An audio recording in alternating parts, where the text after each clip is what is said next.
जोङो अंगनाबादि वार्कार आरो हेल्पार जोङो गोबां खामानि जों मावनाङो।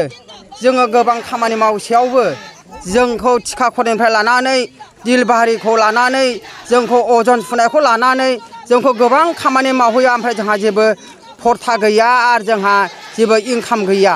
जोङो सानफ्रामबो जोंनि अंगनाबादि सेन्टाराव थानानै जोङो 8टानिफ्राय 12टासिम नहयबा 2टासिम जोङो क्लास खालायनांगौ आरो फोरोंनांगौ, अजन सुनांगौ। जोंनो बेबायदि खरसखौ सोर होगोन? जोंनि अफिसारनावहाय जोङो दाबिबाबो जोंखौ एसेबो नायफिना। बिनिखायनो जों अफिसारफोरनि सिगाङाव खुलुमनायजों जोङो खावलायो जोंनो बेथनखौहाय बारायना हो। वार्कारफोरनो 12,000, हेल्पारफोरनो 10,000 जोङो बेफोरबायदिखौ जों लुगैदों। जोंहा ओरैनो जोङो मावनायल' जायो आरो जोङो गोबां खामानिखौ जोङो साख्रि मोनजेननायनिफ्राय जोङो दिनैसिम सोरबा रिटायार जाबाय, सोरबा थैनानै थांबाय। जोंहा मानो पेन्सन मोना? जोंनो पेन्सननि थाखायबो जोंनो होनांगौमोन। जोङो बेखौ खावलायदों। जोंनो पेन्सनबो नांगोन जाय जाय रिटायार जादों।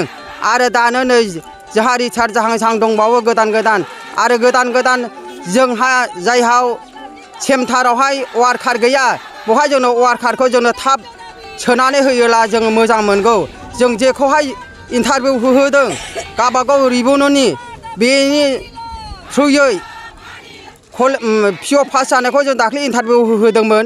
बहाय जोंनि रिबन बायदियै सोलिनानै जोंनो बे अंगनाबादि वार्कारखौ होनांगौ आरो हेल्पार गैयैयाव हेल्पारखौबो होनांगौ।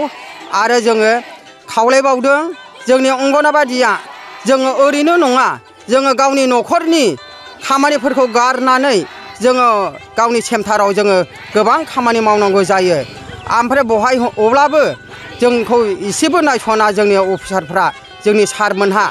आरो जोंनो जानाय लोंनाय माइरंफोरखौ हरो। मानो बेबायदि गाद्रा गुद्राखौ होयो? जोङो बेखौ खावलायदों जोंनो मोजांखौ हो। जोङो बे गाज्रि बुस्थुखौ जाहोनानै गथ'फ्रा बेमार जायोला जोंहा बरनाम मोनो। बिनिखायनो आं खावलायबावदों आरो जोंनो अंगनाबादि हेल्पार वार्कारनो दख'ना सारि होनाया जोङो बेबायदि सादुफोर गानग्राखौ जों गाना। जोंनो बिदिखौ दाहो, जोंनो दाम गोसानिखौ होनांगोन।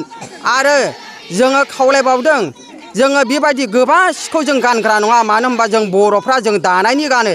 नांगौबा जोंनो रुगुं गोनां सादा रोजा हो आरो सारिफोरखौबो मोजां नायना हो। जाय सोरबा हारसा दं, सोरबा सावथाल दं, बेखौ गावबागाव रोखोम नायनानै होनो हागोन सारमोनहा। खिन्थु 2 नाम्बार थिखादारफोरनिफ्राय सोरबा डिलार माबानिफ्राय 2 नाम्बार थिखादारफोरनिफ्राय जोंनि बुस्थुफोरखौ दाहोफै। होयोबाबो जोंनो मोजांखौ हो। आङो बेखौनो खावलायदों। अंगनाबादिनि हेल्पार जानानै आङो लादांगुरिनि, आंहा वार्कार गैया, आंनो वार्कारखौबो नांसिगौ। बेनिखायनो गासिबो जोंनि अंगनाबादि हेल्पार वार्कारनो जोंनो नांगौबायदि खामानिखौ मावनानै होजेननांगोन। आरो जोंनो दरमाया वार्कारनो 12,000, हेल्पारनो 10,000 बेखिनिखौनो बुंनानै आङो फोजोबबाय। खुलुमबाय। ইয়াৰ উদ্দেশ্য হৈছে যোৱা জুলাই মাহৰ 1 তাৰিখত 10 তাৰিখত আমাৰ আন্দোলন হৈছিল কলা দিৱস। সেইদিনা আমাৰ দাবী 4 দফীয়া দাবী আছিল। দাবীৰ পিছত আমাৰ তেতিয়াই সিদ্ধান্ত হৈছিল যে যেতিয়া চৰকাৰে আমাৰ দাবী মানি নলয় আমি চেণ্টাৰ বন্ধ ৰাখিম। কাৰণ বহুতবাৰ চৰকাৰক আমি আবেদন, নিবেদন, ধৰ্ণা প্ৰদৰ্শনী, অনুনয় বিনয় কৰিছোঁ। আমাৰ যিটো কামৰ মূল্য দিয়ক, উচিত কামৰ উচিত মূল্য দিয়ক। তেতিয়া 19 তাৰিখত আমাৰ ৰাজ্যিকৰ নেতৃবৃন্দক কেবিনেটত মাতি লৈ গৈছে। লৈ যাই আলোচনা কৰিছে যে আপোনালোকৰ দাবী আমাৰ পূৰণ কৰিম। দাবী আমাৰ আছিল, আমাক যেতিয়ালৈকে চৰকাৰীকৰণ নহয় তেতিয়া অসম চৰকাৰ আমাক 10,000 টাকা দিব লাগিব। আর আমার যেগুলা ঘরগুলো মেরামতি করবা লাগে, অঙ্গনবাদী ঘরগুলা, সেইবিলাক আপোনালোকে মানে ভাল কৰি দিয়ক। আৰু বহুতে ৰিটায়াৰ হৈছে, বহুতে এতিয়ালৈকে পেঞ্চন পোৱা নাই, বহুত দুৰ্ভোগ কৰি আছে। এনেকুৱা বহুত দাবী আছিল, তেওঁ মানি লৈছে। মানি লোৱাৰ পিছত আৰু কোনো যোগাযোগ নকৰে। আমাৰ নেতৃবৃন্দরা বহুত চেষ্টা কৰি আছে যোগাযোগ কৰাৰ কাৰণে, কিন্তু যোগাযোগ নকৰে।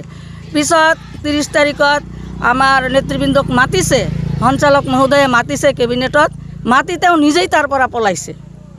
এতিয়া বহুত দুখ লগা হৈছে আজি আমাৰ যিটো আমি পন্থা বাছি লৈছোঁ এইটো আমাৰ লাষ্ট পন্থা। বহুত আন্দোলন কৰাৰ অনুনয় বিনয় কৰাৰ পিছতো চৰকাৰে আমাৰ দৃষ্টিগোচৰ হোৱা নাই। গতিকে আমি যিটো আজি পন্থা বাছি লৈছোঁ এইটো হয়তো সমাজৰ কাৰণে খুবেই বেয়া, শিশু আৰু মাতৃৰ কাৰণে, কিন্তু আমাৰ উপায় নাই। আমাৰোতো জীয়াই থাকিব লাগিব, আমাৰ কামৰ বোজা অতিৰিক্ত, কিন্তু তাৰ বদলে আমাক মাত্ৰ 6,500 টকা মাননি দিয়ে। তথাপি আমাৰ অফিচৰ পৰা কোনো বহী পত্ৰৰ যোগান নাই।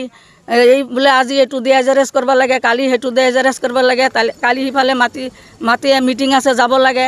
আমাৰ এইখিনি পইচাৰ মাজতেই যাব লাগে, কিন্তু তেওঁলোকে আমাৰ কথা চিন্তা একদম নকৰে। গতিকে লাষ্ট পৰ্যায়ত আমি এইটো অসহযোগ আন্দোলন আমি বাছি লৈছোঁ আৰু কি।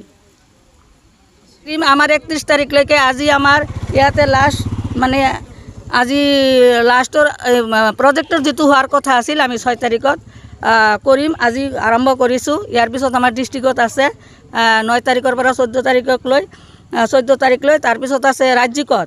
তাৰপিছত যদি চৰকাৰে আমাৰ দাবী মানি নলয়, আমাৰ লগত যদি মীমাংসা নহয়, তেতিয়া পিছত আমাৰ আৰু ডিচিশ্যন লোৱা হ'ব। ৰাজ্যিকে কেনেধৰণে লয় সেইটো পিছত আপোনালোকক জনাম।